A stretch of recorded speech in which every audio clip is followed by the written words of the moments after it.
Welcome back. A look in downtown Macon. Just saw this fire truck pull up here. Hopefully there's not any fire going on or everything is okay here downtown. But yeah, I just noticed that pull up and it's stopped right there. So definitely going to be something to keep an eye on. There's those clouds overhead starting to make their way in as the sun is setting. Currently nothing to track on the radar, and that should remain the case until we get in next week. 57 was our high today. That's 2 below the average of 59. 28 this morning was our wake up low, so we were below freezing, and I do expect that we're going to get down to around or just below freezing again tonight, though it should be a couple degrees warmer. You can see that most of the summertime hours are staying in the 40s, which is warmer than what we've seen a lot in recent days, and then starting to get into those upper 30s by about 9 or so p.m. There is a full moon out there as well. The added clouds will make it a little more difficult to see than last night, but first one for 2025 is a full wolf moon, named because the wolves howl a little more in January than they do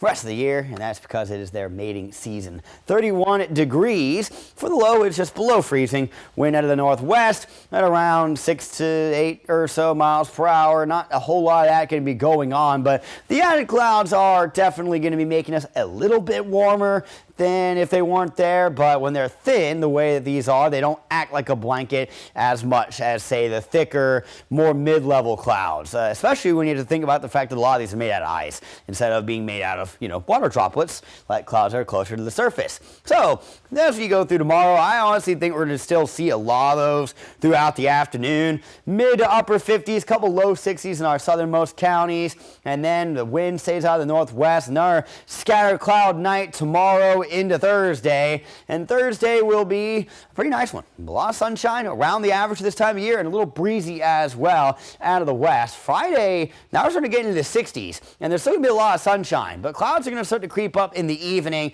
and we are expecting rain to start as we get into Saturday morning, and it's going to be pretty gross as we roll through the weekend. So just be ready for that. If you have things that you normally maybe put off until the weekend, maybe try to find the way to do them during the week. As for the closer look, those temperatures, again, mid-40s through supper time, into the 30s through the evening, staying above freezing by the time we get to midnight, and some spots may not get below freezing, all right? That's something that, well, I guess we were all above freezing yesterday morning because of the rain we woke up to, but obviously it was a frigid start on Sunday, and there's been a lot of cold nights in recent days. So make sure you got your winter gear ready to go. Into the 50s again tomorrow afternoon, a little on the breezy side, but probably less than today. Also a little more clouds than what you saw there. You start seeing these coming back as we go into your Wednesday night, and ignore the rain dots. There will be no rain until Friday night at the earliest. We'll check it out in 10 seconds on your extended forecast.